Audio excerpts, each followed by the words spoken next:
Selamat tinggal Cina dan Bahrain, timnas Indonesia bisa lolos duluan ke Piala Dunia 2026 gara-gara.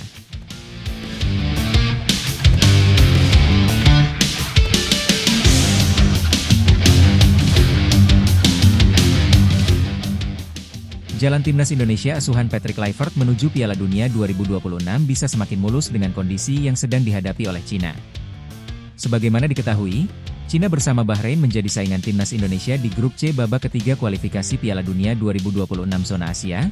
Bahrain dan Cina kini berada dalam kondisi yang serupa. Kedua tim tersebut terdampar di dasar klasemen dengan sama-sama meraih 6 poin. Jika tak bisa memanfaatkan hasil maksimal di dua pertandingan terakhir, Bahrain dan Cina bisa sama-sama gagal ke Piala Dunia 2026. Sementara timnas Indonesia masih bisa lanjut setidaknya ke babak keempat kualifikasi Piala Dunia. Namun posisi timnas Indonesia saat ini juga masih belum aman dengan dua pertandingan yang tersisa melawan Jepang dan Cina. Hasil kalah ataupun imbang melawan Cina akan membuat timnas Indonesia berpotensi tersingkir. Maka dari itu, timnas Indonesia perlu menargetkan hasil menang melawan Cina pada Juni mendatang. Beruntungnya, ada kabar baik yang bisa menguntungkan posisi timnas Indonesia dalam menghadapi Cina nanti. Media Cina mengabarkan kondisi gawat yang sedang menimpa timnas mereka. Kabar buruk yang disampaikan oleh media Cina tersebut berkaitan dengan kondisi striker andalan mereka, Behram Abdueli. Behram baru saja menerima denda berat dan dilarang main dalam 4 pertandingan di Liga Cina akibat pelanggaran keras yang ia lakukan. Tim nasional sepak bola Tiongkok kembali mengalami pukulan berat. Striker populer Behram didenda berat dan dilarang bermain selama 4 ronde sebelum pertandingan timnas Indonesia. Tulis media Cina, Sohu. Tim nasional sepak bola Tiongkok mengalami pukulan besar lainnya di bawah kepelatihan Ivan.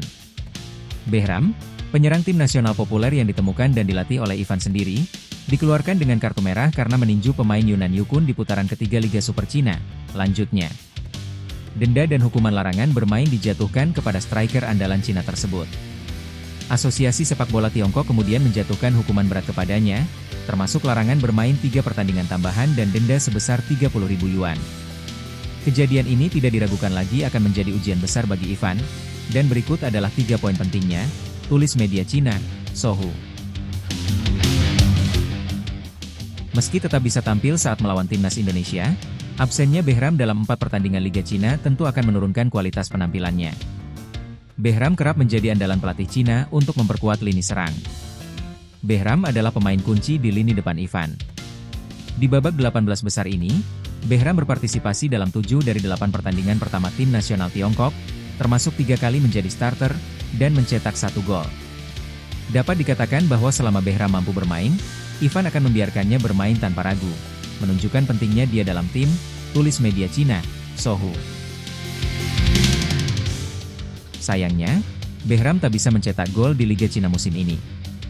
Sejauh musim ini, ia belum mampu mencetak gol, dan hukuman larangan bermain ini akan berlanjut selama 4 putaran berikutnya. Ivan mungkin harus mempertimbangkan kandidat lain, tulis media Cina, Sohu. Menurunnya kualitas penyerang Cina ini bisa membantu langkah timnas Indonesia ke Piala Dunia 2026.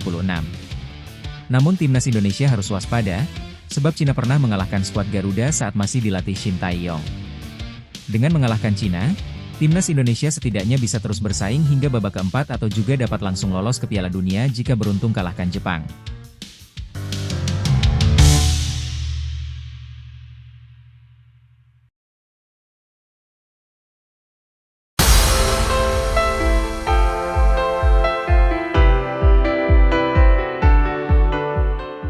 Deja vu. Timnas Indonesia kembali permalukan Korea Selatan.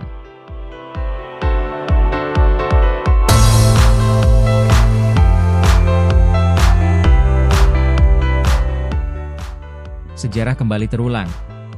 Setelah timnas Indonesia U23 menyingkirkan Korea Selatan U23 di Piala Asia U23 2024, kini giliran timnas Indonesia U17 yang memberikan kejutan. Skuad Garuda Muda sukses mengalahkan Korea Selatan U17 dengan skor 1-0 pada laga pembuka grup C Piala Asia U17 2025 di Stadion Prince Abdullah Al Faisal, Jeddah, Arab Saudi, Jumat, 4 April 2025, malam waktu Indonesia Barat. Kemenangan ini terasa spesial karena diraih atas salah satu tim unggulan turnamen. Gol tunggal kemenangan Indonesia dicetak melalui titik penalti oleh Evandra Florasta pada menit ke-91. Meski sempat gagal mengeksekusi penalti, Evandra dengan sigap memanfaatkan bola muntah dan menuntaskannya menjadi gol yang memastikan 3 poin penuh bagi Indonesia. Pelatih Timnas Indonesia U17, Nova Arianto, tak bisa menyembunyikan kebanggaannya atas hasil bersejarah ini. Ia memberikan apresiasi tinggi kepada PSSI yang terus menjaga program pembinaan pemain dari level usia muda hingga senior. Alhamdulillah. Kemenangan ini bukan hanya hasil dari kerja keras para pemain, tetapi juga berkat perhatian PSSI dalam membina timnas di semua level. Tidak hanya tim senior yang diperhatikan, tetapi juga tim junior. Ini kerja keras bersama, dan hasil ini sangat penting untuk menambah motivasi di laga-laga berikutnya, ujar Nova, Sabtu, 4 Maret 2025. Nova juga mengungkapkan bahwa persiapan panjang yang dilakukan tim sangat berperan dalam keberhasilan ini. Timnas U17 telah menjalani pemusatan latihan di Dubai, Uni Emirat Arab, selama 3 minggu terakhir, beradaptasi dengan suhu Timur Tengah, serta menjalani 3 laga uji coba sebagai persiapan menghadapi turnamen ini. Kami sudah melakukan persiapan matang, mulai dari adaptasi cuaca hingga pemantapan strategi. Saya bangga dengan kerja keras pemain yang tampil disiplin dan fokus sepanjang pertandingan, tambahnya. Keberhasilan menaklukkan Korea Selatan U17 bukan hanya memberikan 3 poin pertama bagi Timnas Indonesia U17, tetapi juga menjadi modal besar untuk menghadapi laga-laga berikutnya di grup C. Saya sangat bangga dengan perjuangan para pemain. Hasil ini menjadi penyemangat bagi kami untuk tetap fokus di laga selanjutnya. Perjalanan masih panjang, kami mohon doa dan dukungan dari seluruh pecinta Timnas Indonesia, tutup Nova. Dengan kemenangan ini, Garuda Muda semakin percaya diri untuk melangkah lebih jauh di Piala Asia U17 2025. Mampukah mereka kembali menciptakan kejutan? Kita tunggu kiprah selanjutnya.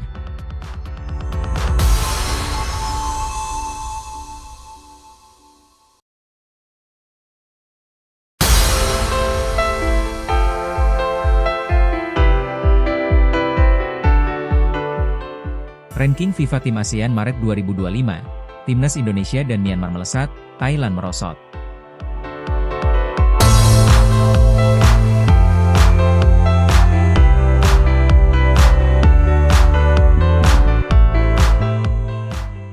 FIFA telah merilis daftar peringkat terbaru di laman resminya.